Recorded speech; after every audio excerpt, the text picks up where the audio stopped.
Las noticias, protagonistas y tendencias del momento con César Miguel Rondón en Conexión. La voz que cuenta la historia mientras ocurre. Muy buenos días.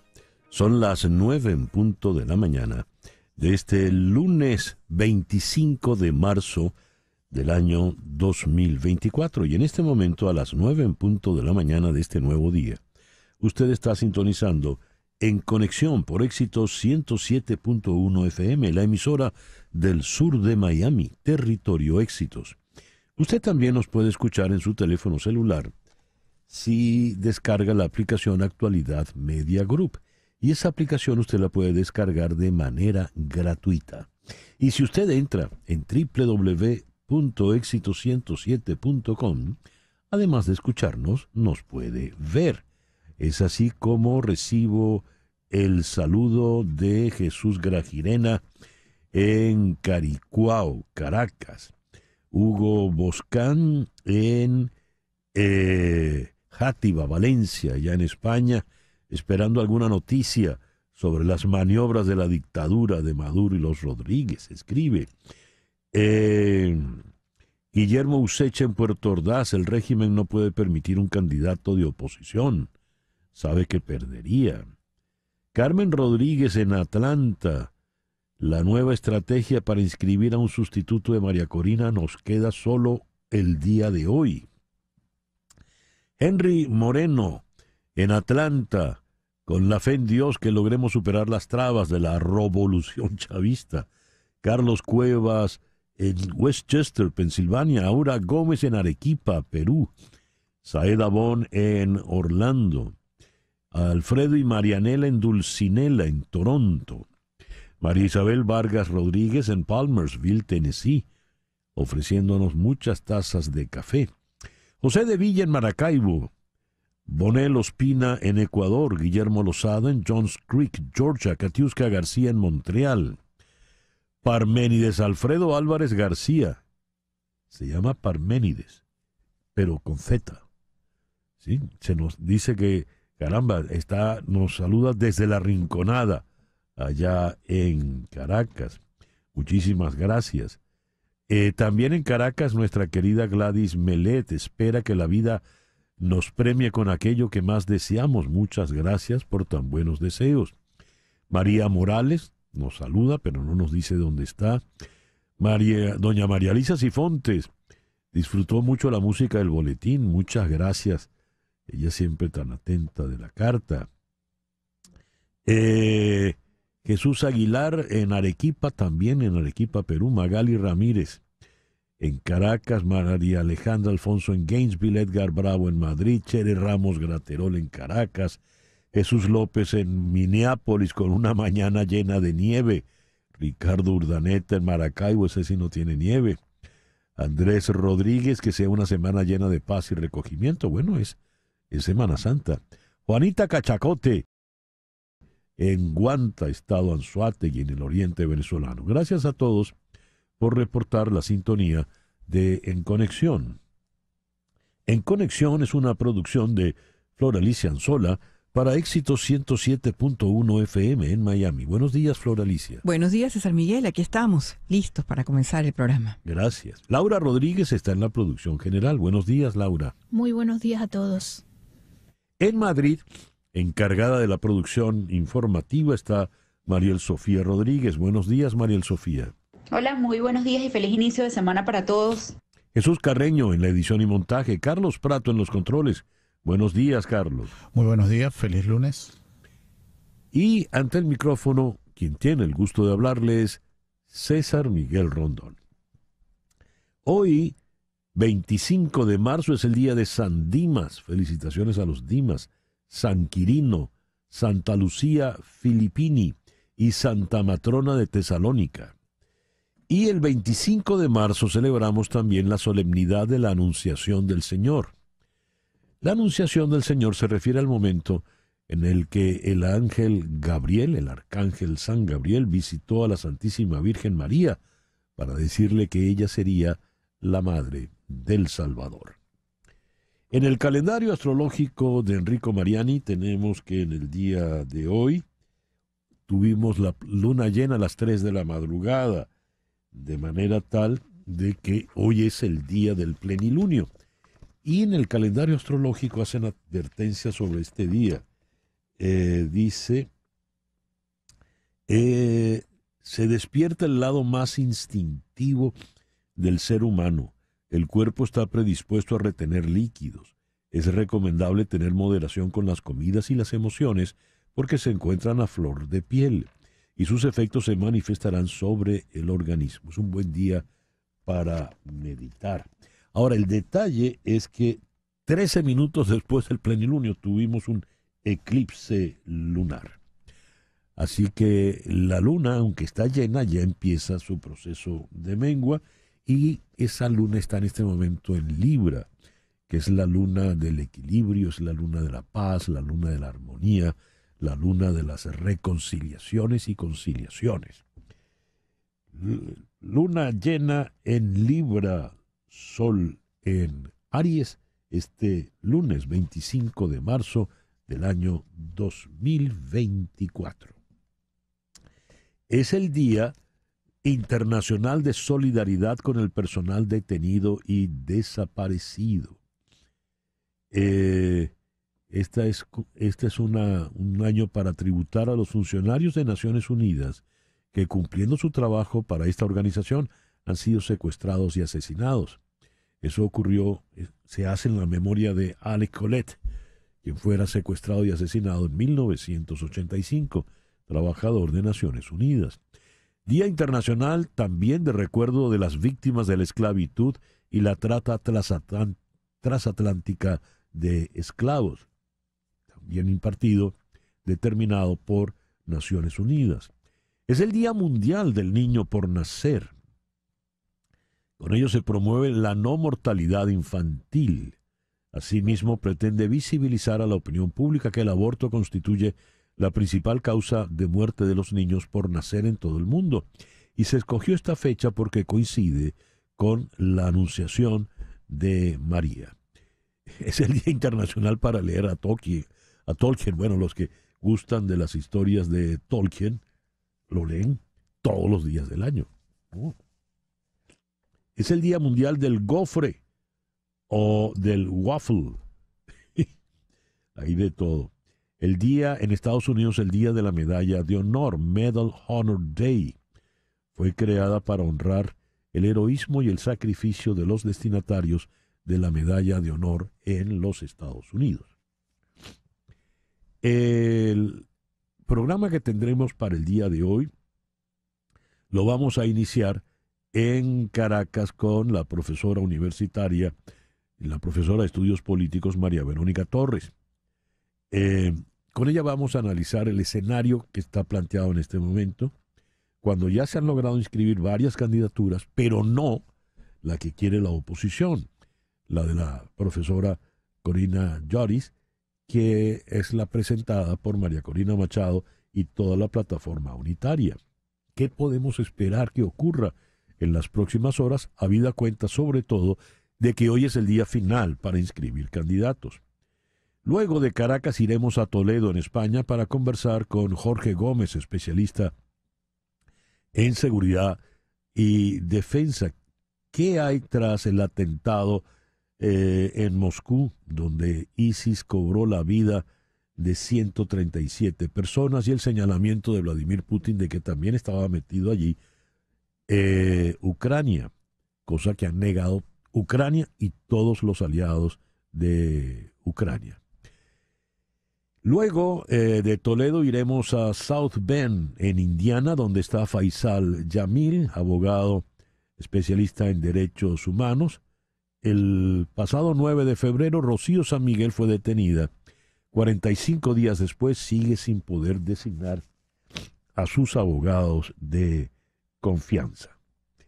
Y después vamos de Indiana a Ciudad de México para conversar con el economista Diego Castañeda a propósito del libro que ha presentado, Desiguales, un ensayo que denuncia la desigualdad de México y la deuda gigantesca del gobierno de López Obrador sobre todo en materia de sanidad. Después iremos a Boston, donde está el también economista Dani Bajar. El impacto de la inmigración en la economía estadounidense. La inmigración resultó ser un factor determinante para la economía en este país y contribuyó de manera significativa al crecimiento del mercado laboral sin incrementar la inflación. Bueno, reparar en esto en tiempos donde el inmigrante es visto casi como un engendro del demonio. Y luego cerraremos aquí en Miami con Irene Lozano, la chiqui de Málaga, bailaora. El próximo 28 ella presentará Las mujeres que habitan en mí en el Cubex Center. Estará acompañada con un elenco de categoría. Y en la percusión, el buen amigo, el venezolano, el negro Diego Álvarez. El foro para el día de hoy: casarse o no casarse antes de tener hijos. Cada vez más parejas tienen hijos y viven juntos sin que se haya contraído matrimonio. En Estados Unidos, para el año pasado, alrededor del 40% de los nacimientos de bebés provinieron de padres no casados. Esto lo vamos a abordar con Manuelita Pérez Méndez, psicóloga clínica en Buenos Aires, y con la doctora Edith Chiro, también psicóloga clínica, autora del libro El inesperado regalo del trauma, aquí en Miami. Vamos ahora a las 9:11 con las efemérides del día de hoy. En el año 31 de nuestra era se da la primera Pascua, según el calendario Dionysius Exiguus. El 25 de marzo de 1555 se funda la ciudad de Valencia del Rey. Así que felicitaciones a todas las amigas y amigos valencianos. En 1814 muere Antonio Ricaurte, militar colombiano conocido por haberse inmolado en San Mateo, estado Aragua, al volar el parque de armas para impedir que cayera en manos de los españoles. Pero según el diario de Bucaramanga, escrito por Luis Perú de la Croa, edecán de Bolívar, fue el mismo Bolívar quien inventó el mito para entusiasmar a los soldados y atemorizar a los enemigos. Bolívar indica que Ricaurte murió de un balazo y un lanzazo cuando se retiraba de San Mateo. Los patriotas terminaron venciendo al ejército español. El 25 de marzo de 1908 nació el gran director británico David Lean. Entre sus obras, El puente sobre el río Kwai, Lawrence de Arabia, Doctor Zhivago, Un pasaje a la India. En 1911 se produce un incendio en la fábrica Triangle Shirtwaist de Nueva York, donde mueren 146 personas, en su mayoría mujeres jóvenes inmigrantes de Europa del Este e Italia, entre 14 y 23 años. Este suceso tuvo una repercusión importante en la legislación laboral americana y marcó la celebración moderna del Día Internacional de la Mujer. El 25 de marzo de 1943, regresando al mundo del cine, se estrena La leyenda del gran judo, la primera película de Akira Kurosawa. Y siguiendo en ese mundo cinematográfico, hoy está cumpliendo 59 años Sarah Jessica Parker, la de Sex and the City. El 25 de marzo de 1976 se dio la primera aparición de la Virgen de Betania, allí en esa región del estado Miranda, en el centro de Venezuela. Hoy cumple Edgar Ramírez 47 años, uno de los actores venezolanos con mayor proyección internacional. Y cumple un poco menos 39 el campeón Daniel Ders, el ciclista, el superciclista que le ha dado tanta alegría a los venezolanos. Hoy, tal día como hoy, pero en 1867 nació el maestro Arturo Toscanini. El maestro, para muchos, el mejor intérprete de Beethoven. Esa versión de la Quinta Sinfonía es la famosa que grabó en el estudio de la NBC, en el Rockefeller Center en Nueva York, que fue construido expresamente para él. Él fue director de la Filarmónica de Nueva York, uno de los legendarios como después lo fue Bernstein y como seguramente ahora lo será Gustavo Dudamel a partir del año entrante. Y el 25 de marzo de 1918 murió Claude Debussy. El mar, del amanecer al mediodía en el mar. Esa es la versión que dirigió el maestro Claudio Abbado. Y el 25 de marzo de 1935, en la ciudad de Santiago de los Caballeros, República Dominicana, nació Juan Pablo Pacheco Knipping, mejor conocido como Johnny Pacheco. Pacheco y su flauta fue el verdadero cerebro detrás de Fania All Stars y todo lo que supuso la Fania en Nueva York en aquellos años 70. Aquí lo tenemos haciéndole el solo de flauta a Feliciano en Canta. Y a las 9:17 de la mañana, con esta alegría, hacemos contacto con Jani Martínez Huerto, abogada de accidentes. Muy buenos días, Jani, gracias por atendernos. Muy buenos días, muchísimas gracias y como siempre estamos aquí todos los lunes para darle los mejores consejos cuando vienen accidentes. ¿Qué usted tiene que hacer desde la escena del accidente, especialmente esta semana de Spring Break, que hay muchos niños, especialmente en Broward, que están fuera de la escuela? Si usted tiene un accidente, está con su familia, no se preocupe, todas las personas dentro del carro pueden hacer un reclamo y tienen derecho a tratarse médicamente con salud y que todos sus biles médicos sean pagados. ¿Qué es lo que tienen que hacer? Bueno, tomar fotos y videos de la escena del accidente, llamar al 911 y hacer su reporte de policía y llamarnos desde la escena del accidente para conservar todas las evidencias que le van a hacer un caso sólido. Cuando dice Jani llamar desde la escena del accidente, usted tiene que tener en su celular, en la memoria, el teléfono de Jani Martínez Ward. Y es muy sencillo, 855-DOLOR55. 855-DOLOR55. Esto equivale a 855-365-6755. Jani, tengo aquí el testimonio del señor Alfredo Álvarez. Yo estaba encaminándome a mi trabajo y un señor por atrás me golpeó. Cuéntanos de cómo fue el servicio en la oficina y qué te pareció todo. Que me he sentido como si yo estuviera en familia. Lo más agradecido que puede estar un ser humano en el mundo lo estoy con su oficina. Gracias. ¿Y qué vas a hacer con la compensación? ¿Cuáles son tus planes? Bueno, voy a ver si me puedo comprar un carrito que me guste para poderme mover, para ir al médico. No hay otro lugar donde mejor se pueda sentir para defender sus derechos que Jani Martínez Huerto. Qué bien. Oye, ¿cuánto lograste para el amigo Alfredo Álvarez que se quiere comprar su carrito? Bueno, fue una compensación grande porque lo que no cuenta ahí es que tuvo que usar una faja para soporte lumbar por más de 6 meses. Se tuvo que hacer una cirugía de la espalda baja porque el dolor era que no se podía ni sentar ni parar solo. Dios. Aparte de una faja 24 horas, o sea, una debilidad en la parte del lumbar bien grande y él era maestro, perdió pérdida de memoria, no se acordaba de cosas básicas día a día y la memoria le falló bastante, así que pudimos hacer un reclamo que para sus cuentas a futuro pudieras pagar todas esas cuentas a futuro y bueno, pudimos obtener $1 millón por su caso. ¡Wow! Con eso es bastante más que un carrito, Jani, ¿eh?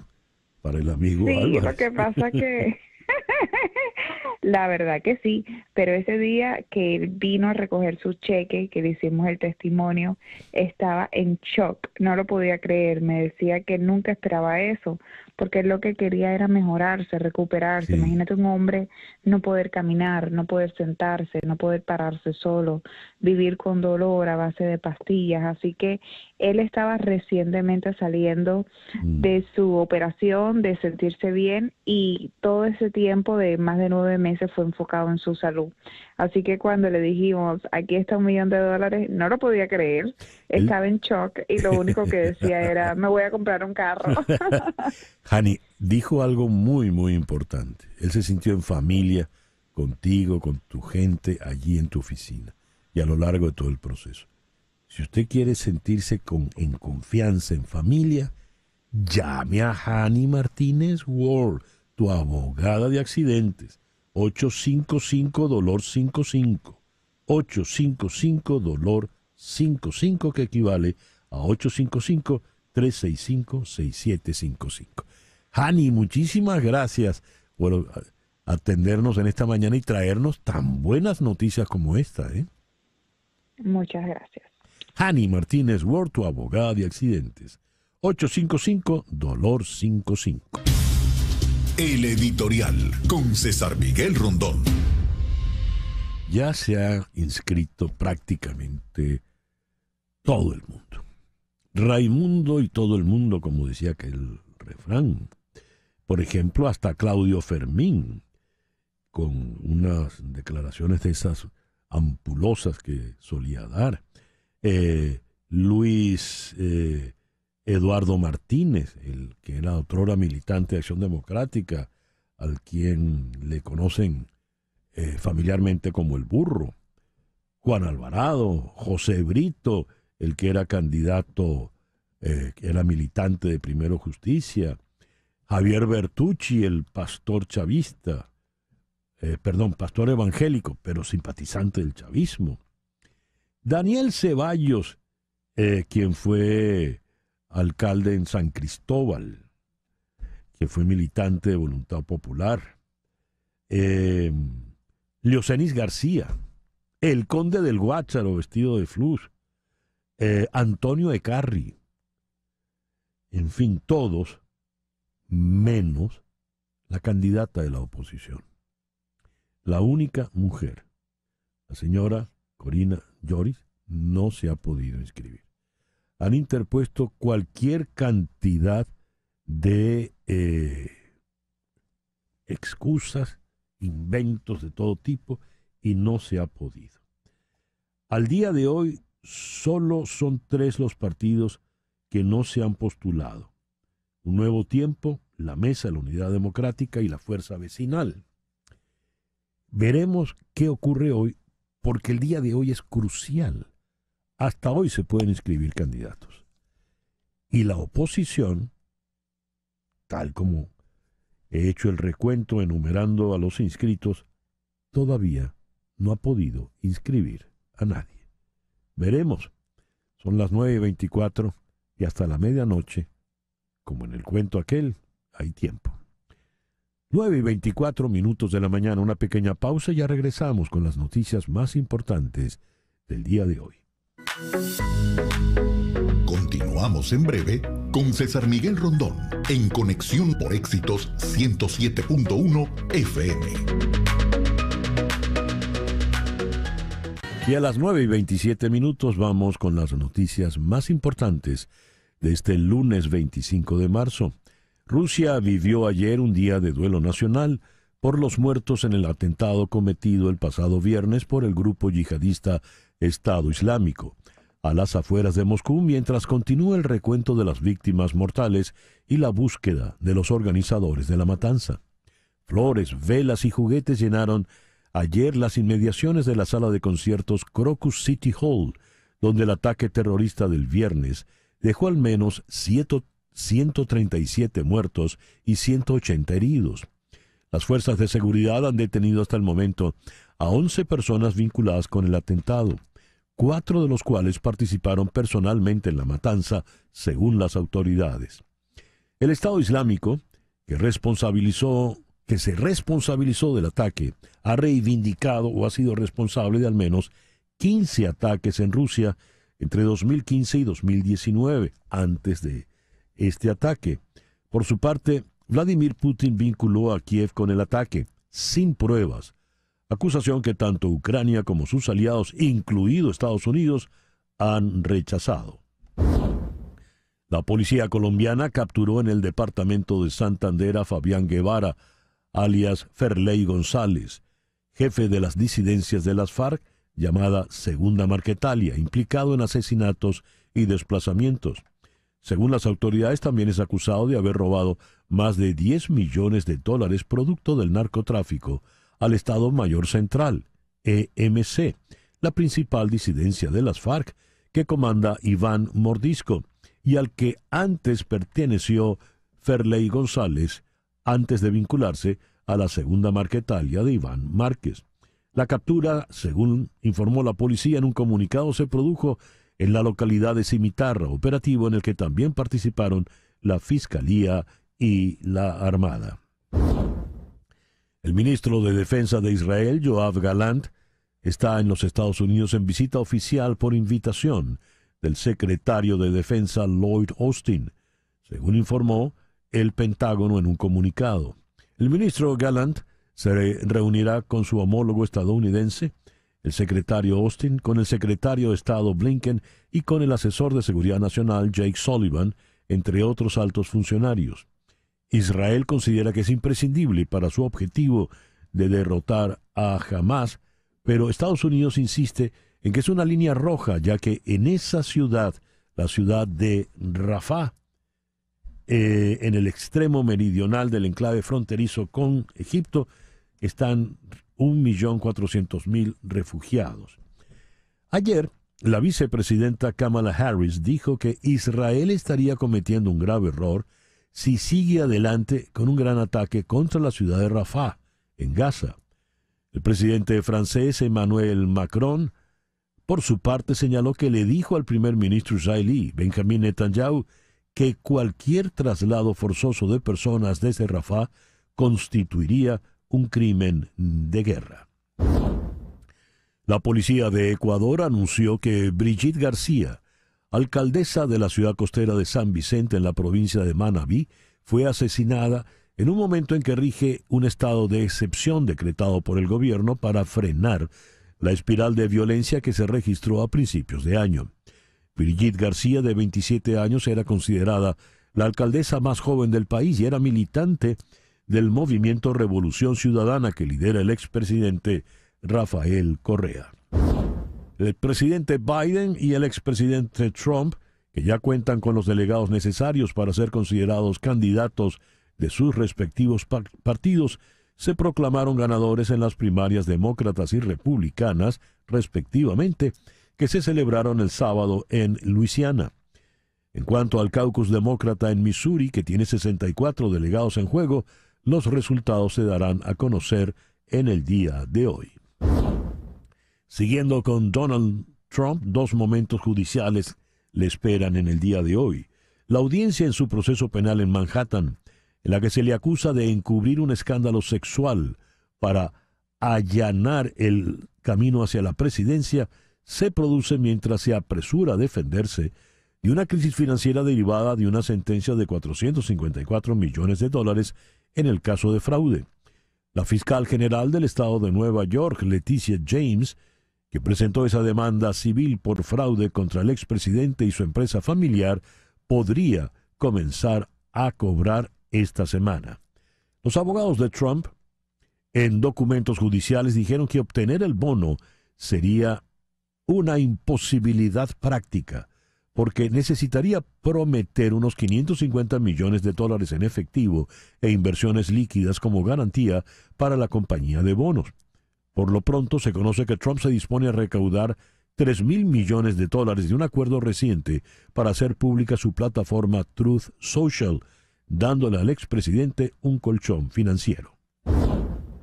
Y la Corte Suprema está nuevamente entrando en la discusión sobre cuestiones del aborto, con implicaciones potencialmente de gran alcance para los derechos reproductivos y las elecciones de noviembre. El Tribunal Superior, cuyo fallo de 2022 anuló Roe vs. Wade, transformó el panorama legal y político. Mañana considerará reducir el acceso a un medicamento abortivo ampliamente utilizado y el próximo mes sopesará permitir prohibiciones estatales, incluso cuando un médico de la sala de emergencias crea que interrumpir un embarazo preservaría la salud de la madre. Y a las 9:33 vamos con nuestra primera entrevista. Vamos a la ciudad de Caracas, donde está la profesora de Ciencias Políticas, María Verónica Torres. María Verónica, muy buenos días. Muchísimas gracias por atendernos. No tienes audio, tienes que quitarle el mute a tu micrófono. A ver. Ah, no, ahora pasó otra. Bueno, con la profesora Torres, por supuesto, queremos conversar sobre la situación política actual. Habida cuenta que hoy se vence el lapso para inscribir candidatos. ¿Ya estás con nosotros? No sé si ya me escuchas. Sí, ya te escucho perfectamente. Muchísimas gracias por atendernos, María Verónica. A ver, Gracias a ustedes. la plataforma democrática ha pedido una prórroga para inscribir candidatos. ¿Eso tendrá eco o definitivamente hoy a las 12 se vence el lapso para inscribir candidatos para las elecciones del 28 de julio? Mira, eso es es muy difícil para mí responderlo, ¿no? Sin embargo, yo creo que es lógico pensar que en paralelo a lo que estamos viendo a nivel nacional y lo que estamos viendo a nivel público, están ocurriendo negociaciones con la comunidad internacional. Incluso pudiéramos pensar que el mismo grupo del Acuerdo de Barbados sigue reunido. Entonces, y siguen en comunicaciones. Incluso aunque el acuerdo no haya sido exitoso. Entonces, hay muchos factores jugando. Primero, la presión para la inscripción de Corina Yoris, luego la presión para la inscripción, para el desbloqueo de las tarjetas de Nuevo Tiempo y la plataforma unitaria, y luego tiene que haber algún tipo de presión internacional funcionando. Yo sospecho, se puede estimar fácilmente que son de dos tipos la presión. Por un lado, el Acuerdo de Barbados sigue funcionando en nombre de la unidad, y por otro lado, María Corina pues, estará reuniendo aliados y estará haciendo su mejor esfuerzo para hacer presión. ¿Pero qué tipo de presión? Las sanciones no tuvieron mayor efecto. ¿Y qué más puede venir? ¿Y de quién, María Verónica? Bueno, muy fácil, César Miguel. Lastimosamente, y esto lo digo con muchísimo dolor, el gobierno ha logrado tener ciertas cosas con las cuales negociar, ¿no? Por ejemplo, algunos detenidos. Tenemos el caso de Rocío San Miguel, tenemos el caso de Henry Alviares y de Ingrid Hernández, por ejemplo, entre muchos otros, porque hay muchos coordinadores,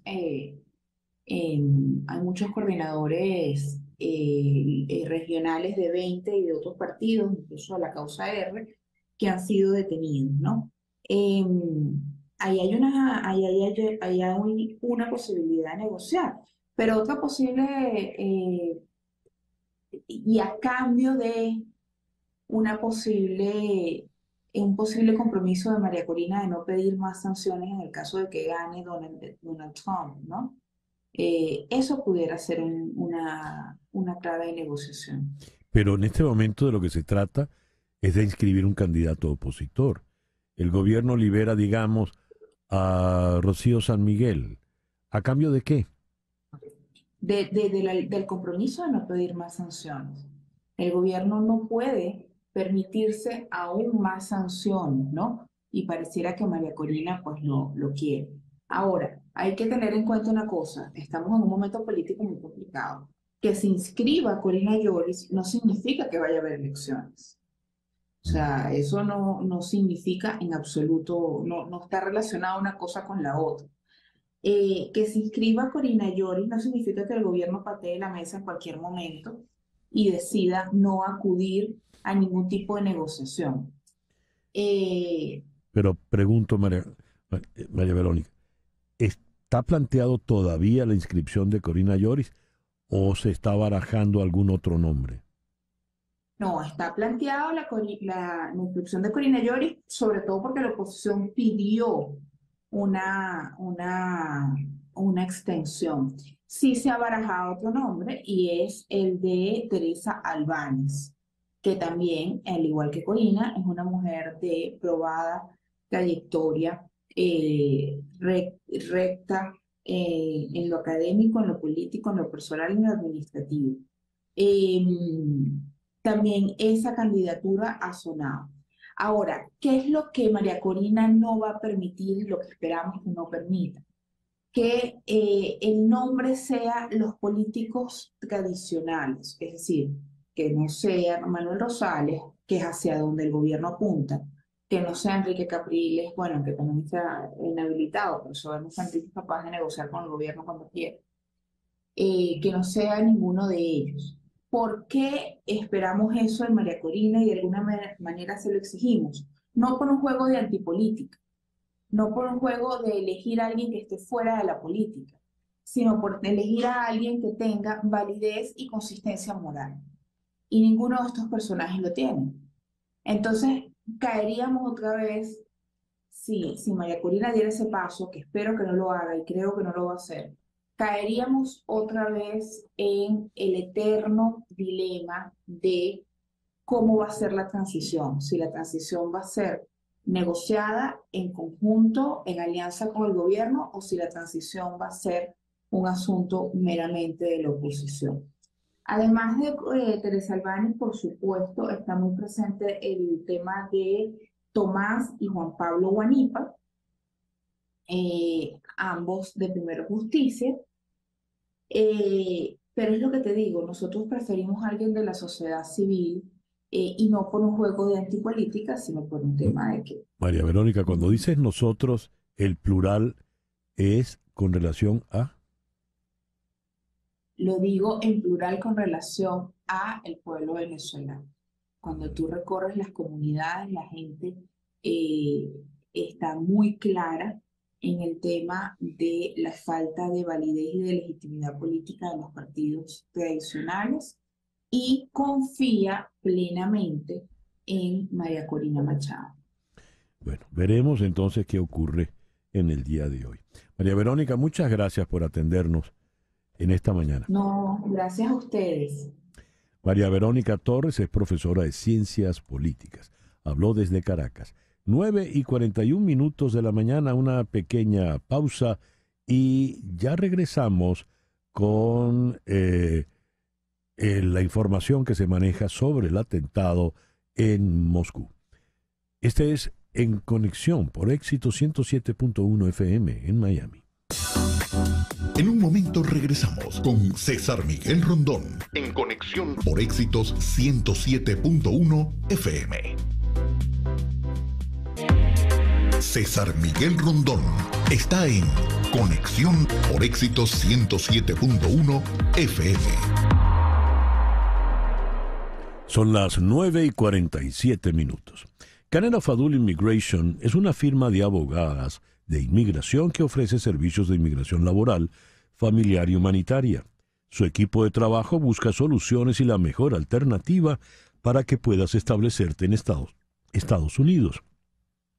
Llama al 305-579-9218.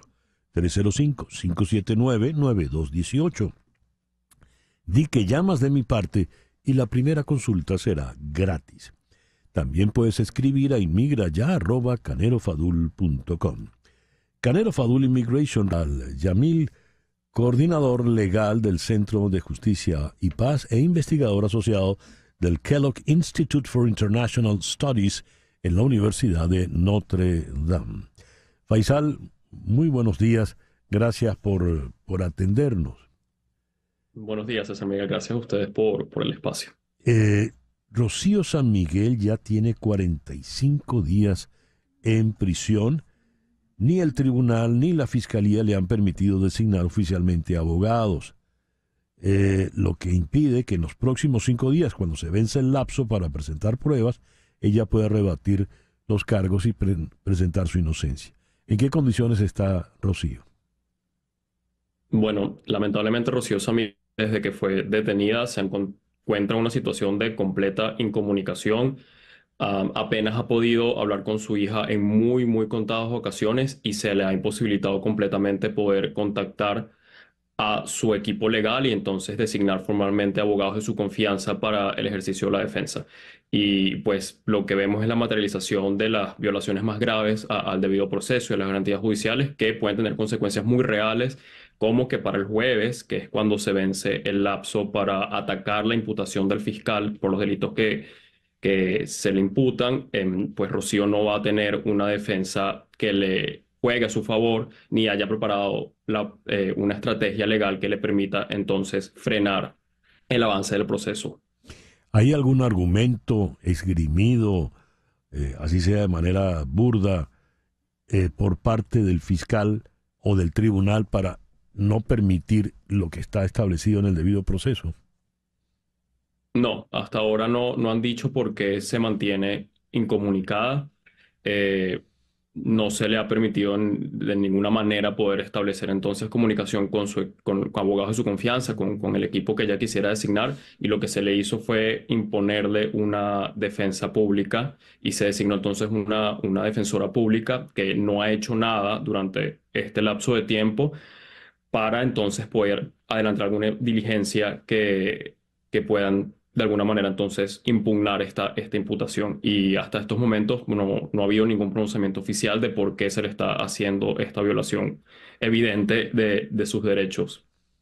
Y en esa misma estado están los demás presos políticos, por ejemplo, los detenidos más recientes de 20 Venezuela.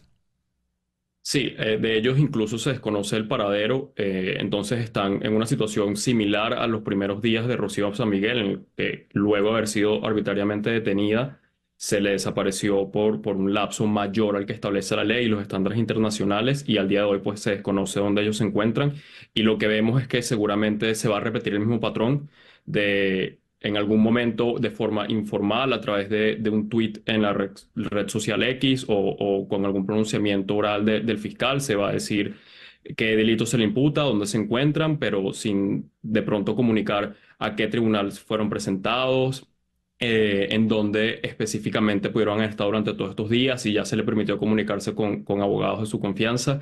Y pues es lamentable porque lo que estamos viendo de nuevo es el encrudecimiento del aparato represor y acudir a las prácticas más crueles que tiene el Estado a la hora de hacer estas persecuciones. El régimen no se afecta mucho por lo que ocurra más allá de las fronteras, pero la Corte Penal Internacional está trabajando en el expediente y ya conocimos el informe, la actualización oral que se dio en Derechos Humanos en Naciones Unidas. ¿Cómo va esa situación allá afuera? Bueno, la semana pasada, tanto el martes como el miércoles, la Oficina del Alto Comisionado de las Naciones Unidas para los Derechos Humanos, como la Misión Internacional de Determinación de los Hechos, se pronunciaron sobre el agravamiento de la situación en Venezuela, y ambas instancias hicieron mención expresa sobre el caso de Rocío San Miguel, también del defensor Javier Tarazona, de las personas del equipo de María Corina Machado que han sido detenidas en los últimos meses también, y pues pidieron que se les respetara sus derechos.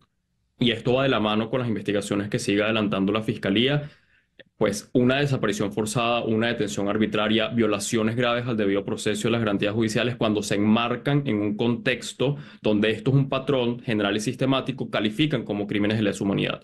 Y por tanto, lo que está ocurriendo pues al día de hoy y se ha manifestado en las últimas semanas, forma parte entonces de ese expediente que está formando la Fiscalía de la Corte Penal por la Comisión de Crímenes Internacionales en Venezuela. Volviendo al caso de Rocío, dice solo ha podido hablar su hija en contadas ocasiones. ¿Su hija la ha visto? Eso fue ya hace aproximadamente 2-3 semanas en que pues Miranda pudo verla y comunicó que se encontraba fuerte, con esperanza y por supuesto firme en su inocencia, pero desde entonces no ha podido establecerse nuevamente comunicación. Y Miranda sigue entonces en Venezuela. Sí, pues Miranda y sus familiares, que son dos hermanos, Rocío San Miguel y el padre de Miranda, tienen medidas alternativas. Ellos también fueron detenidos por unos días. Se les dio libertad condicional, por decirlo de alguna manera, y se les aplicaron medidas alternativas a la privación de libertad. Ellos tienen que presentarse periódicamente en tribunales, tienen prohibición de salida del país y además prohibición de hablar en medios sobre su propio caso. De modo que pues ellos tienen un proceso sobre ellos. Lo único es que no están detenidos. Y su libertad no se ha limitado. Dios. Es decir, es el abuso de los abusos, la crueldad sin límites. Sí, es así. Es parte de los patrones que se ha descrito internacionalmente que incurre el Estado y que ya nos los venían advirtiendo desde el año pasado. Incluso la misión dijo, el Estado ha estado aplicando pues unas tácticas más blandas, más focalizadas a personas para hacer pues casos ejemplarizantes, y es lo que vimos en el mes de febrero con Rocío San Miguel y su familia. Faisal, muchas gracias por estos minutos en el programa de hoy. Gracias a ustedes. Faisal Yamil es abogado, defensor de derechos humanos, y él es investigador asociado en el Kellogg Institute for International Studies en la Universidad de Notre Dame, en Indiana. Son las 9:56. Las noticias de este momento en Conexión Radio. ¿Qué noticias tenemos en este momento, Flor Alicia? Bueno, César, los científicos se están preparando para observar más de cerca el resplandor del Big Bang. El observatorio Simons en el desierto de Atacama, en Chile, pronto comenzará a estudiar el fondo cósmico de microondas, ondas de radio, de cuando el universo se enfrió lo suficiente por primera vez como para que la luz viajara a través de él. Las pequeñas variaciones en su interior proporcionan pistas sobre la naturaleza del universo primitivo, y los investigadores esperan que el observatorio revele suficientes detalles para ofrecer evidencia sólida de la inflación cósmica en la que el espacio mismo se expande. Eso ayudaría a explicar cosas como por qué existen las galaxias y estrellas en lugar de una sopa cósmica uniforme. Qué curioso eso. ¿Qué? En fin, cada día tiene como más razón el señor Einstein. Gracias, Flor Alicia. A las 9:57 vamos a la ciudad de Toledo, allá en España, para conversar con Jorge Gómez, quien es especialista en seguridad, defensa y relaciones internacionales. Jorge, muy buenos días, muy buenas tardes por allá. Muchísimas gracias por atendernos. No te estoy escuchando, Jorge, no te oigo. A ver. Tiene que abrir el micrófono, pero ahora le perdimos también la imagen. Con Jorge, quien sirvió en el servicio de inteligencia de España por más de 26 años, queremos abordar el tema del atentado en Moscú. Jorge, te tenemos ahora, creo que sí. ¿Me escucha ahora? Perfectamente, Jorge. Muchas gracias. Jorge, una primera pregunta. ¿Qué hay detrás de ese atentado en Rusia? ¿Por qué el Estado Islámico procede contra el pueblo ruso? Bueno, los motivos pueden ser varios. Uno de los motivos puede ser el apoyo de Rusia a los talibanes, enemigos de ISIS, que es quien ha reivindicado el atentado. Otro puede ser la participación en la guerra de Siria, de Rusia. Y tampoco podemos olvidarnos, porque parece que en todo este relato nos hemos olvidado de que el terrorismo islámico sigue existiendo. Parece que lo más importante era la guerra de Ucrania y el conflicto entre Israel y Hamas, y ISIS ya no existía. Pero bueno, esto es una vuelta a la triste realidad del terrorismo islámico, ¿no? Y este argumento del señor Putin de que Ucrania está detrás del atentado, aun cuando ISIS ya lo reivindicó para sí. Bueno, esto yo creo que forma parte de la guerra propagandística, ¿no? De la guerra que va paralela a las acciones en el campo de batalla. Claro. Desde un primer momento han querido implicar a Ucrania con unos argumentos extraños, como que los terroristas huían hacia la frontera ucraniana, algo que es inaceptable.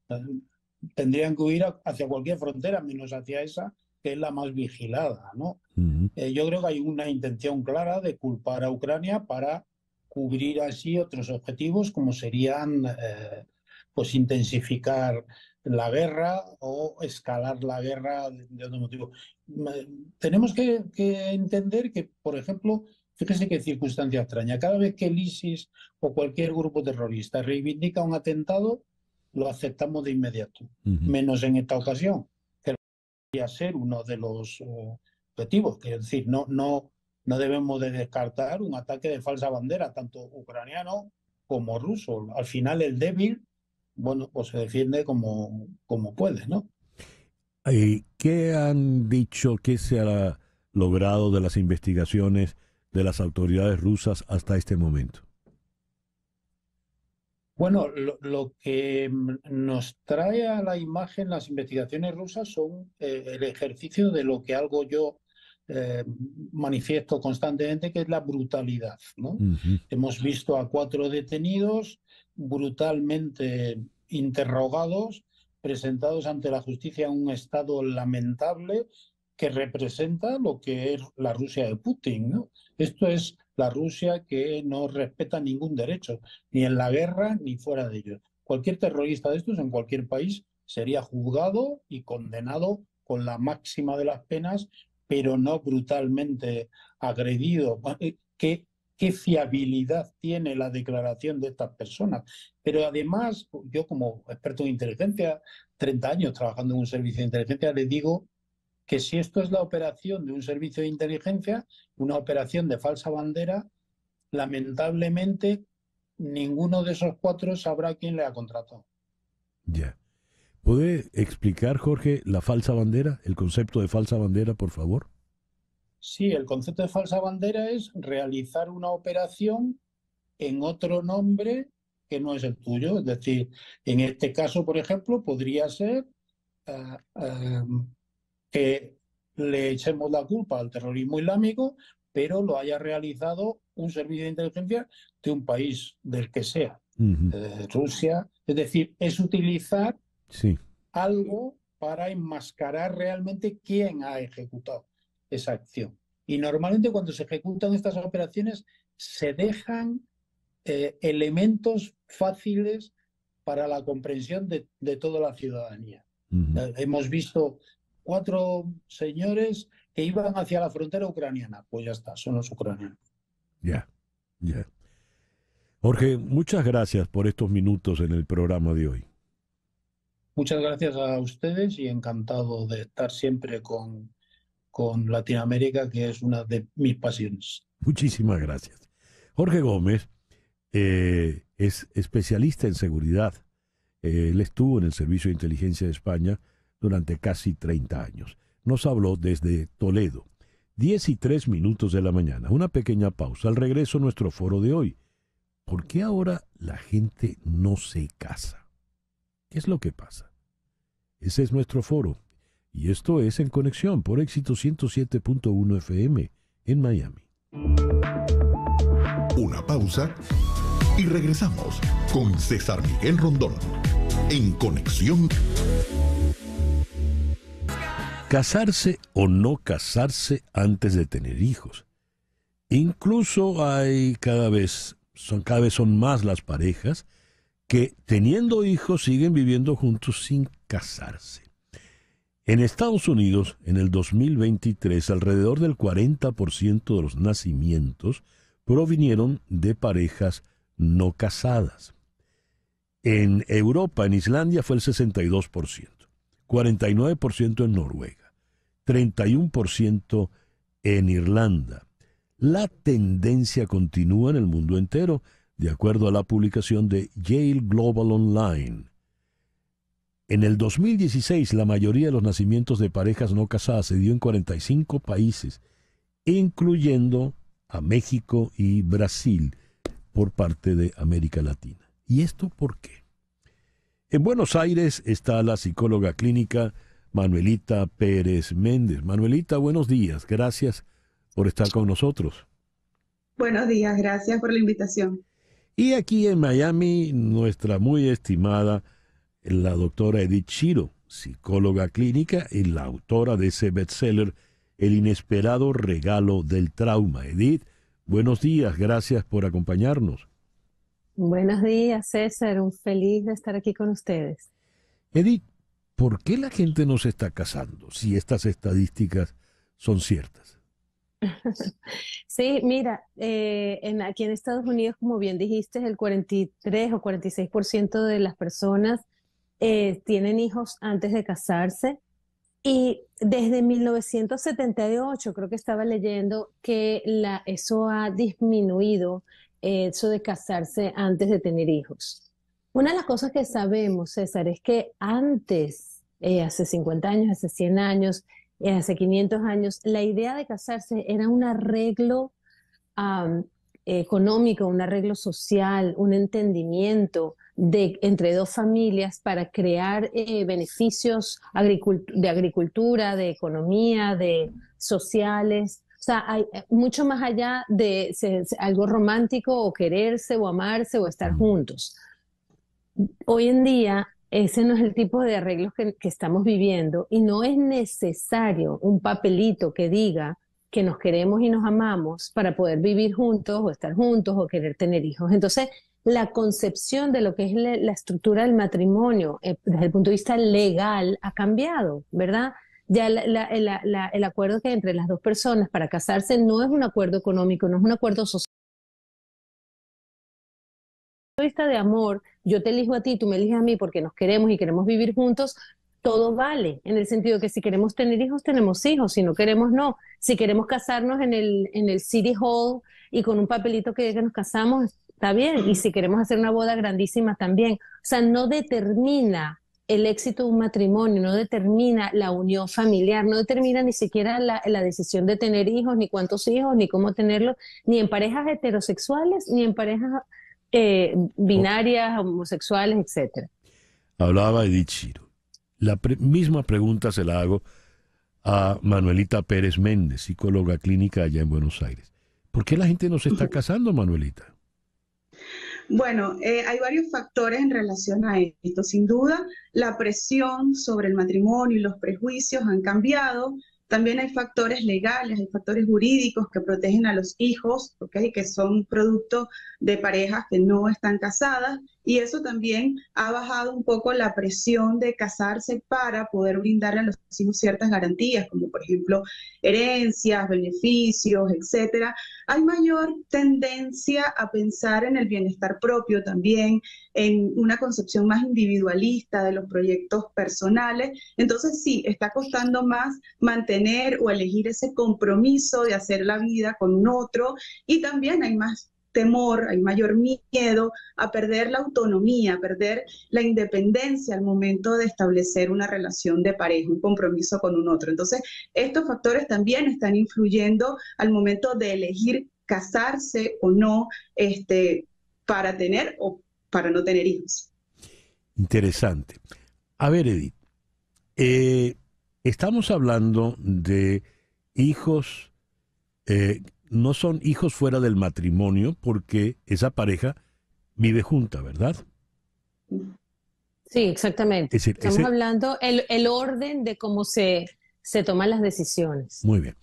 Mi pregunta es lo siguiente. El matrimonio, ese papelito, no hay que menospreciarlo porque ese papelito tiene sus complicaciones sociales, legales, jurídicas, económicas, etcétera. ¿Será que no quiero el papelito para sentirme un poco más libre, con o sin hijos? Sí, esa es una de las cosas que creo que vale la pena enfatizar. Muchas veces, así como las parejas viven juntas antes de casarse, también la decisión de tener hijos antes de casarse son como medidas, indicadores de ¿será que sí podemos hacerlo juntos? ¿Será que esta es una relación que va a durar?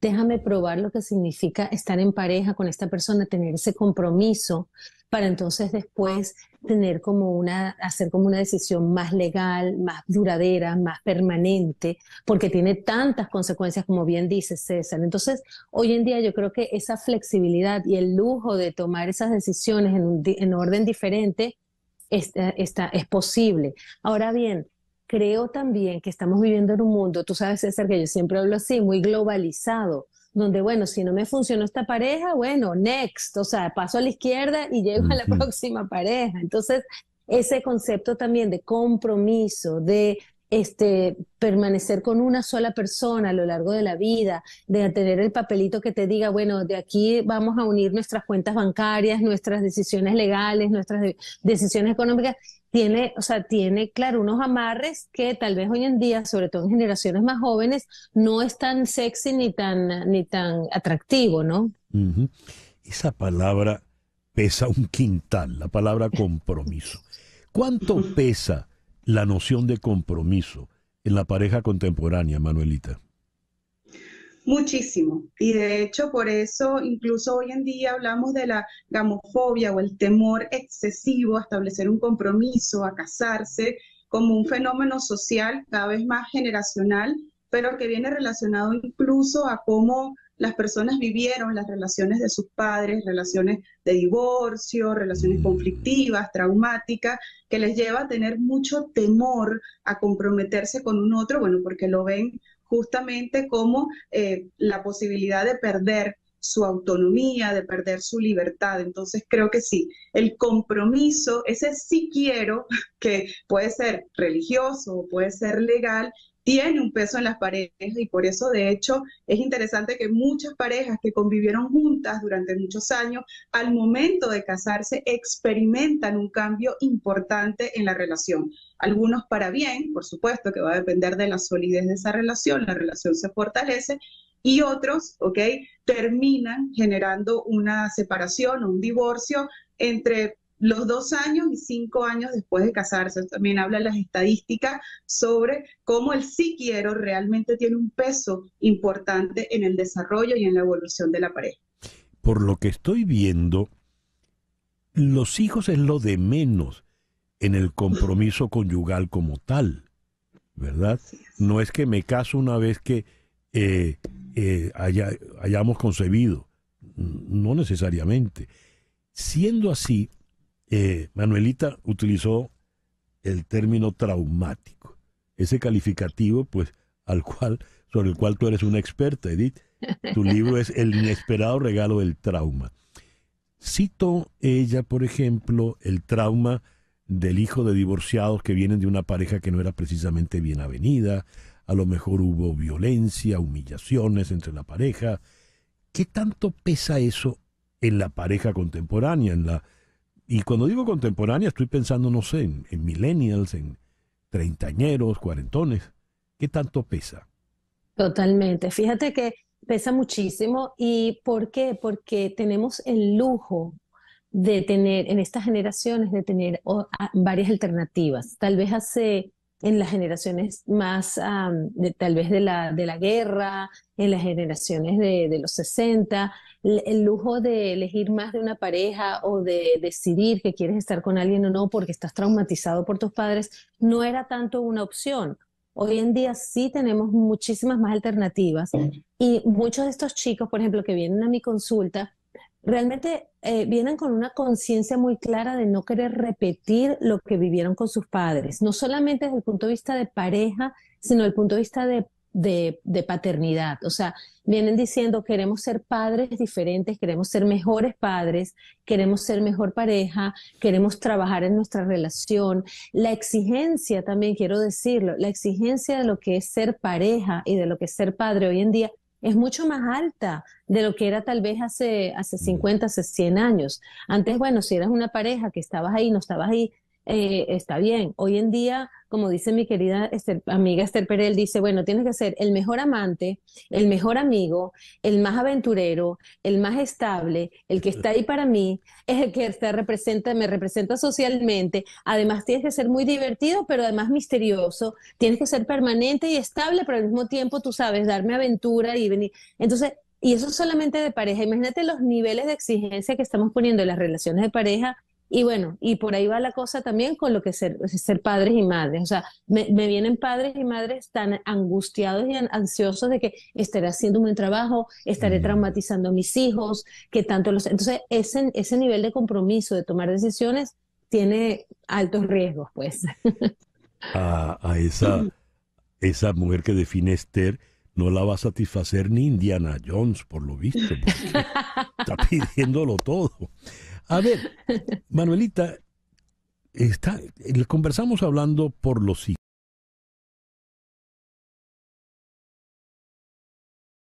hijos, pero por lo visto los hijos no son los que determinan si nos casamos. Cada vez tienen menos hijos, independientemente de las razones económicas, y hay muchas parejas jóvenes que no se plantean ni siquiera tener hijos.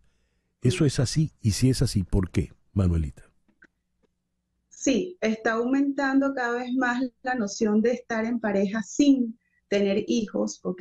O parejas con un solo hijo y está muy relacionado en principio, bueno, factores económicos, efectivamente, Sí. pero también, como lo decía la doctora Edith, a la capacidad que tienen las personas de elegir cuánto están dispuestos a dar de sí mismos en sus vínculos, ¿ok? Y el querer también darle lo mejor a sus hijos. Entonces, en la medida que tienen menos hijos, sienten que pueden garantizar tener una mayor capacidad de brindarles a ellos los que necesitan, ¿no? Tanto a nivel económico, pero también a nivel afectivo, de tiempo de calidad, etcétera. Entonces hay una mayor conciencia hoy en día de que un hijo representa un compromiso para toda la vida y que va a tener unas exigencias, unas demandas muy específicas a lo largo de la vida, y esos padres también están trabajando en cada vez ser más conscientes de cuánto le dan a sus hijos. Entonces sí, hay una mayor tendencia a que las parejas decidan no tener hijos pensando en sus proyectos individuales, en poder acompañarse, tener estas características de ser aventureros, de tener empresas, de poder crecer profesionalmente, y también cuando deciden tenerlos, la tendencia, lo que observamos en consulta de terapia de parejas y familia, es que cada vez a que sean menos hijos, ¿ok? 1 o 2 hijos. Y cierro con una pregunta para ambas. Como el tiempo se vino encima, la respuesta lamentablemente ha de ser un poquito breve. ¿Es más feliz esta pareja sin el papelito que la de antes, Manuelita? Si hay más elección, si hay compromiso, sí, es más feliz, por supuesto que sí. Sin duda, va a depender de la calidad y de la solidez de la relación y de la elección que haga la pareja. ¿Y tú qué piensas, Edith? Yo creo que la felicidad no tiene nada que ver ni con el papelito, ni tenerlo, ni no tenerlo, ni cuántos hijos tienes, ni cuántos no tienes. Realmente no creo que viene por ahí para nada. En la actitud de tener una vida feliz, de tener una vida satisfactoria, de estar bien contigo mismo y con los demás, viene de un trabajo personal, individual, colectivo, que hace que tomes decisiones de una u otra manera, pero es más allá del papelito. Es si lo tienes o no, si te casaste o no casaste, es más bien cuál es tu actitud. Si tienes hijos o no tienes hijos, a ver cómo estás enfrentando eso. Y por cierto, sí quiero acotar que todo esto que estamos hablando está envuelto dentro de la cultura occidental en la que vivimos. Porque la cultura oriental o otras culturas tienen muchos hijos, se casan mucho, son mucho más conservadores, y eso sigue pasando hoy en día. Entonces, que tengamos el filtro ese de lo que significa la felicidad y lo que significa el matrimonio y tener hijos, o sea, también hay que ponerle ese lente cultural de lo que estamos hablando. Sí, eso Pero sí. La actitud es la actitud, y cómo enfrentamos la vida y cuáles nuestras decisiones personales todos los días es lo que determina nuestra felicidad. Muchísimas gracias, Edith, por habernos acompañado en el programa de hoy. Gracias. Un placer, de verdad. Manuelita, muchísimas gracias por haber estado con nosotros. Un placer, gracias por la invitación. Un gusto. Manuelita Pérez Méndez, psicóloga clínica en Buenos Aires, y la doctora Edith Shiro, también psicóloga clínica, autora del bestseller El inesperado regalo del trauma, aquí en Miami. Una pequeña pausa y al regreso vamos a ir a Ciudad de México para conversar con el destacado economista Diego Castañeda a propósito de su libro más reciente, Desiguales, un ensayo sobre la desigualdad en México. Esto es En Conexión por Éxito 107.1 FM en Miami. En un momento regresamos con César Miguel Rondón en Conexión por Éxitos 107.1 FM. Estamos en Conexión Radio con César Miguel Rondón. Son las 10:25. Esta información es muy importante para todos los dueños de factorías y almacenes de gran tamaño. Ventilex, fábrica de extractores industriales a la medida, ofrece extractores de aire Alfa 48 y Alfa 36 para el control de ambientes cálidos y contaminados. Llama al 954 433-1322. Repito, 954-433-1322. También para su empresa que requiere ventilación directa y constante, diseñamos Titan 36, el ventilador industrial más efectivo para puntos fijos. Ventilex, medio siglo de experiencia en ventilación comercial, hechos a la medida. Llama al 954-433-1322. 954-433-1322 de Ventilex. Vamos ahora a Ciudad de México, donde está el destacado economista especializado en historia económica, Diego Castañeda, quien ha presentado su más reciente libro, Desiguales, donde denuncia la desigualdad en México. Diego, muchísimas gracias por atendernos en el programa de hoy. Muchísimas gracias por tenerme y a todo el auditorio por estar escuchando. He leído esta frase que me llamó inmediatamente la atención. Lejos de construir un sistema como de estado de bienestar, lo que hemos visto en México es una especie de esfuerzo de transformar al Estado en un cajero automático. Este es un señalamiento muy puntual al sexenio reciente de López Obrador. ¿Cómo funciona ese cajero automático en un país como México? Sí, bueno, digamos, para empezar, mi libro es un libro de historia económica, ¿no? Es un libro que revisa 200 años de lo que ha pasado en México en términos de la distribución del ingreso y la riqueza. Justo en el último sexenio, yo diría que se ha abandonado en buena parte la construcción de estas instituciones de seguridad social universal más acordes a un estado de bienestar y se han sustituido por transferencias, ¿no? Por transferencias universales a programas sociales, digamos, que si bien han tenido algún efecto en aliviar algunos temas de pobreza, etcétera, pues no, al final no son como respuestas estructurales a los problemas del país, ¿no? No terminan por construir esas instituciones que el país necesita para realmente brindar los servicios que realmente pueden a lo largo del tiempo disminuir tanto la desigualdad como la pobreza en el país. Dice, un país como México, que tiene una economía del tamaño que tiene, no debería permitirse tener tanta población en pobreza extrema. ¿Cuántos mexicanos están por debajo de esa raya de pobreza que los lleva al extremo? ¿Y por qué se ha dado esto? Depende un poco cómo lo midas, digamos, la medición oficial que tenemos de Coneval son alrededor de 7 millones, 8 millones de personas que se encuentran en pobreza extrema. Si usamos una medición quizás un poco más laxa, que no solo se enfoque en carencias, pues quizá podríamos hablar del doble de personas, ¿no? De 15 millones, algo así. Al final de cuentas, digamos, somos una economía de ingreso medio, somos una economía, no sé, la 15ª economía del mundo, la 13ª economía del mundo, depende cuándo hagas el ranking. Tendríamos que tener los recursos suficientes para atender ese problema, ¿no? Me parece que es muy lamentable que algunas restricciones fiscales, ¿no? La poca recaudación de impuestos que tiene el país en general, limite la capacidad de acción del gobierno.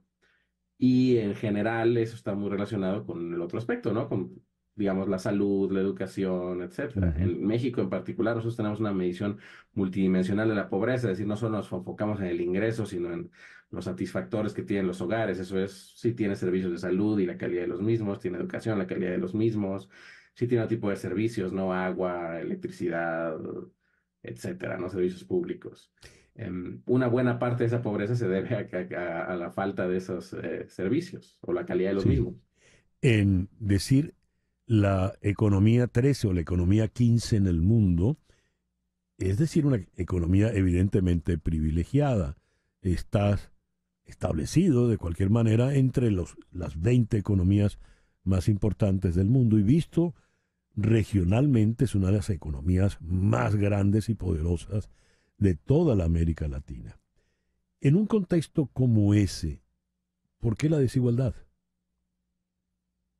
Bueno, creo que es una muy buena pregunta y no es tan fácil de contestar. En buena medida, a mí me parece que es por un asunto político.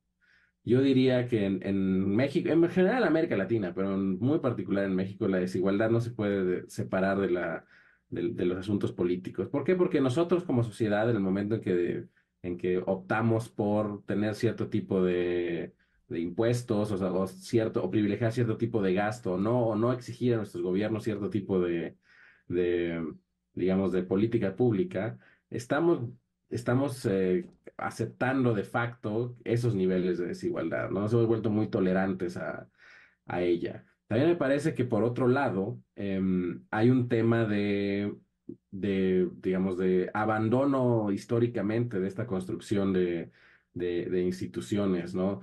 Digamos, México fue muy exitoso hasta los años 60, más o menos, en empezar a construir estas primeras instituciones que apuntarían a una especie de seguridad social universal, ¿no? A un estado de bienestar. Pero muy rápidamente o no tuvimos los recursos para continuar o hubo otros problemas relacionados al cambio demográfico en el país, ¿no? El país está creciendo mucho su población en esos momentos, relacionados en general al manejo de las finanzas públicas, etcétera, que impidieron que ese esfuerzo continuara, ¿no? Y de los últimos años, los últimos 20 años, digamos, pues claramente ha habido un cambio de enfoque en el que, si bien el combate a la pobreza se ha privilegiado, no lo ha hecho justo a través de estas construcciones, lo ha hecho más bien a través de transferencias, ¿no? De programas sociales, etcétera, que no necesariamente es que estén mal los programas sociales, pero simplemente no son suficientes, ¿no? Al final de cuentas necesitas una economía que crezca, necesitas crear servicios públicos de calidad, etcétera. Diego, muchísimas gracias por compartir con nosotros en la mañana de hoy. A ustedes por escucharme. Saludos. Saludos. Diego Castañeda es un destacado economista, historiador económico, y recién ha presentado su libro más reciente, Desiguales. Nos habló desde Ciudad de México. Las noticias de este momento en Conexión Radio. ¿Qué tenemos, Floralicia? En este momento está dando declaraciones a la prensa Corina Lloris y las fuerzas democráticas en la sede de Venezuela. Vamos a escucharla. Yo no soy la sustituta de María Corina.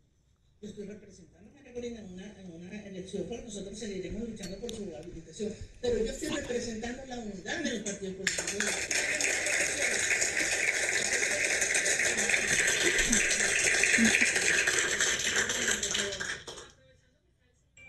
Se está haciéndole en este momento preguntas, César. Por favor, Carlos, ¿me puedes quitar de la imagen? Están haciéndole preguntas. Vamos a escuchar. Ellos, la comunidad internacional, nunca nos ha dejado. La comunidad internacional ha estado siempre presente. Nosotros incluso, lo puedo decir, que yo estuve en la Comisión Nacional de Primaria, la comunidad internacional siempre ha ahí entrevistas, localizaciones, sí, y hasta donde ellos puedan ver. Pero también hay que darse cuenta que el mundo diplomático se maneja un tanto de una manera distinta, las normas en el mundo diplomático son diferentes. Bien, no pudimos oír toda la... Ahora les vamos a hacer un resumen. Acabo de decir abiertamente, yo ayer hablé con las autoridades uruguayas para el asunto de lo que empezaba a rodar por las redes de que yo tenía la nacionalidad. Sí, ahí se está refiriendo, Corina, César, se está refiriendo a esa especulación que lanzó el gobierno de que ella tenía también doble nacionalidad, que era la nacionalidad uruguaya en vista de que su esposo era de origen uruguayo, cosa que es absolutamente falsa y es la manera en que ellos han tratado de atacarla por algún flanco para que no pudiera inscribirse. Bien, en breve les vamos a dar la información completa de esta rueda de prensa. Pero por lo pronto vamos a ir hasta Boston, donde se encuentra el destacado economista, profesor en Brown University, Dani Bajar. Dani, muy buenos días. Gracias por estar con nosotros en esta mañana. Buenos días, César, a ti y a toda tu audiencia. Dani, estamos en tiempos donde el ser más despreciable, por lo visto, es el migrante. Ha entrado lamentablemente en el discurso político, en en la escala más baja. Así como en un tiempo, por ejemplo, el judaísmo era el responsable de todos los males de la humanidad, ahora el inmigrante es el responsable de todos los males de la humanidad. Sin embargo, has formado parte de un estudio sobre el impacto positivo de la migración en la economía de los Estados Unidos. ¿Qué nos puedes decir, Dani? Sí, César, estoy de acuerdo. Esto aparentemente va a ser el tema más caliente de las elecciones norteamericanas en el 2024, con discursos bien tóxicos de un lado, pero tampoco particularmente beneficiosos del otro. Uh-huh.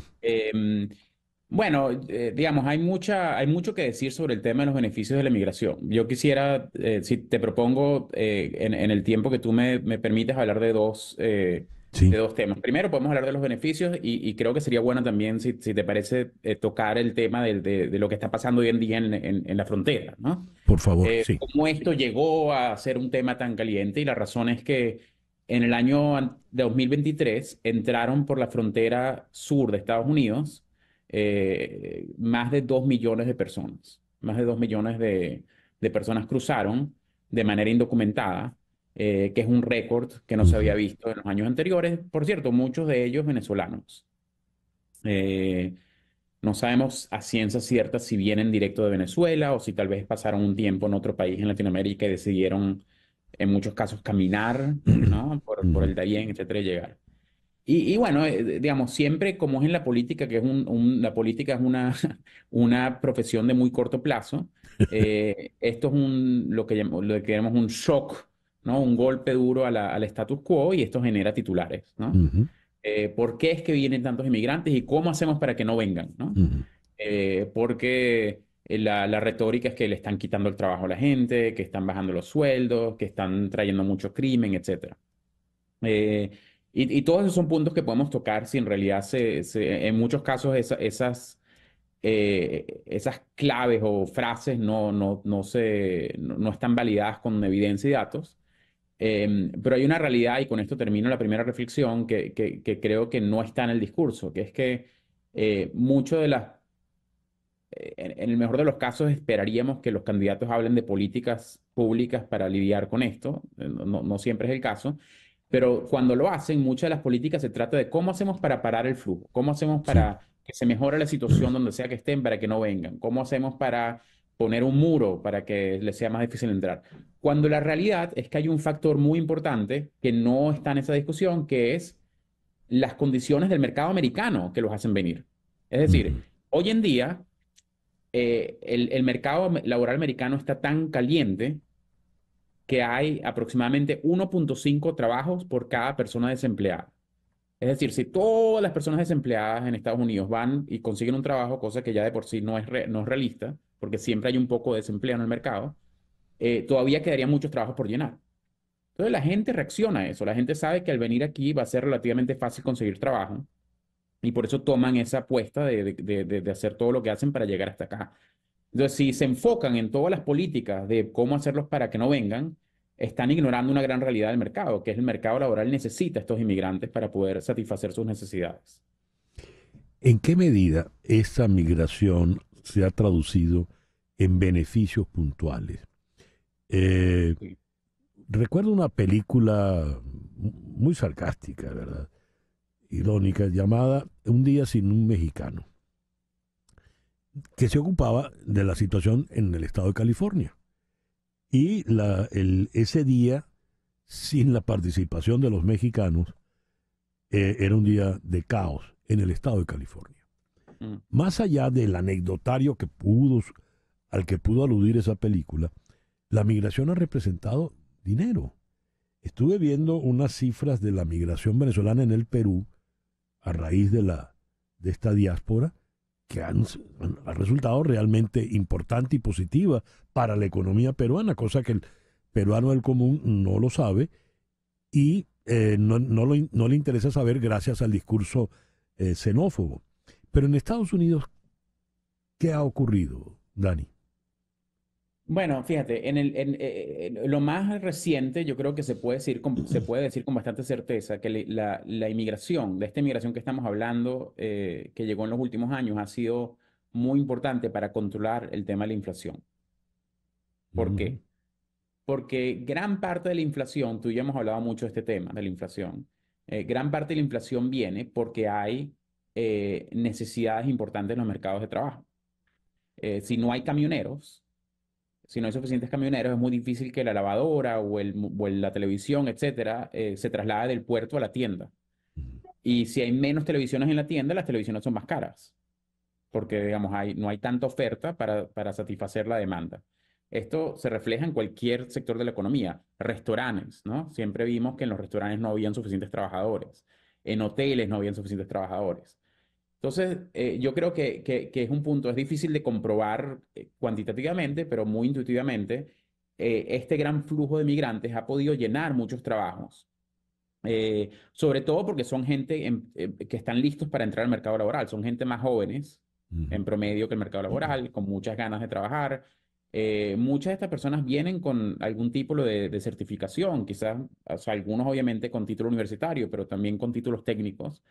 Que les permiten entrar al mercado laboral en todo el rango de los trabajos, ¿no? Entonces, a muy corto plazo, yo creo que es un consenso que se está armando, que esta inmigración, este flujo ha sido importante para suavizar la inflación. No acabarla por completo, pero suavizarla. Sí, interesantísimo. Y después, cuando uno ve temas un poco más a largo plazo, o sea, tenemos muchos datos interesantísimos. Los inmigrantes tienden a crear compañías, tienden a ser emprendedores a un ritmo mucho mayor que los locales. En Estados Unidos el dato es que hay aproximadamente 15% de la población americana son inmigrantes o nacidos en nuestros países, pero ellos representan 25% de los emprendedores del país. Fíjate, 15%, pero son mucho más del 15% de los emprendedores, son 25% de los emprendedores. Y hay varios estudios que muestran de manera muy rigurosa que estas empresas de los inmigrantes tienden a crear trabajos a una tasa mucho más rápida que el resto de las empresas del país. Entonces lo vemos en el tema de emprendimiento, lo vemos en el tema de la innovación. Una cantidad muy importante, alrededor de 1/3 de las patentes que se crean en Estados Unidos tienen por detrás inventores que son o inmigrantes o hijos de inmigrantes. Si uno ve, por ejemplo, también hay estudios que lo muestran, las empresas, las que llaman la Fortune 500, las 500 empresas más grandes del país, alrededor de, no me acuerdo el número exacto, pero un 20 a 30% de ellas fueron fundadas por inmigrantes o hijos de inmigrantes. Entonces, todas estas dinámicas están ahí. Y por cierto, no solamente estamos hablando es importante hacer este punto y con esto concluyo. Para ser un inmigrante y contribuir al país no hay que ser un ingeniero nuclear, ¿no? Uno no tiene que ser un súper con doctorados, etcétera, sino estos beneficios realmente están en todos los niveles de habilidades de los inmigrantes, desde los que pueden manejar un camión y pueden ayudar en un restaurante, a los que son ingenieros y hacen patentes. Y esto es porque la realidad de la economía es una muy sencilla, que es que todos nos complementamos los unos a los otros, ¿no? Así es. Y para tú hacer radio, tú necesitas un equipo enorme de gente que sepan de muchas cosas que te ayuden a ti a añadir valor a la economía. Para yo hacer lo que hago también necesito un grupo importante. Los doctores necesitan gente que limpien, y necesitan taxistas, y los ingenieros necesitan gente que cocine, ¿no? Porque todos nos complementamos y eso creo que explica un poco la intuición de por qué esto es así. Magnífico, interesantísimo, Dani. Muchas gracias por atendernos en el programa de hoy. Un placer siempre estar contigo. Saludos. Dani Bahar, economista, es profesor en la Universidad de Brown en Boston. 10:45, una brevísima pausa y ya regresamos en Conexión. Continuamos en breve con César Miguel Rondón en Conexión por Éxitos 107.1 FM. César Miguel Rondón está en Conexión por Éxitos 107.1 FM. Y como todos los lunes, no te puedes perder el episodio de estreno del show de George Harris a las 10 de la noche por TVV Network. Todos los lunes, estreno de George Harris a las 10 de la noche.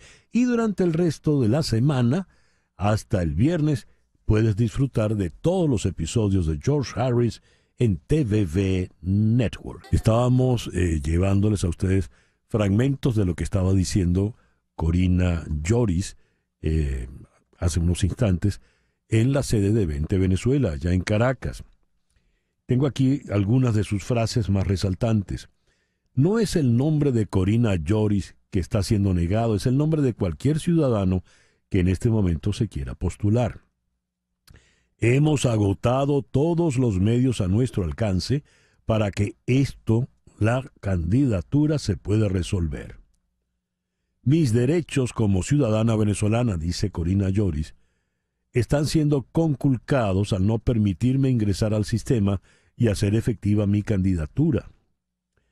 Tenemos una unidad perfecta y no voy a caer en provocaciones.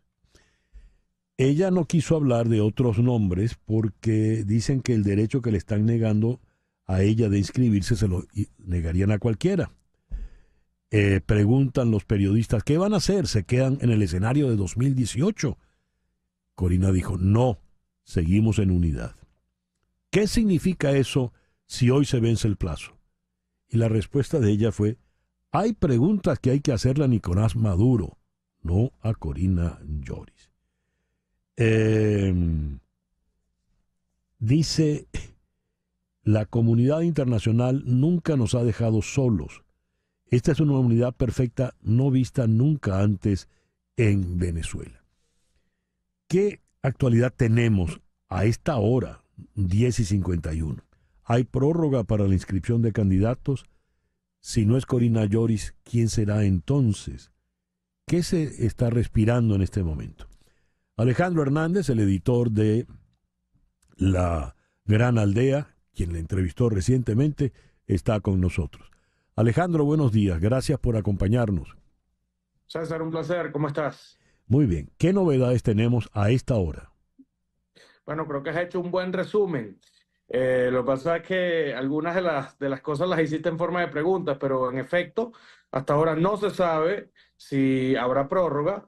Si me permites un comentario, yo no soy muy optimista con eso, pero no es que tenga ninguna información, es lo que me indica la lógica de cómo se han desarrollado las cosas.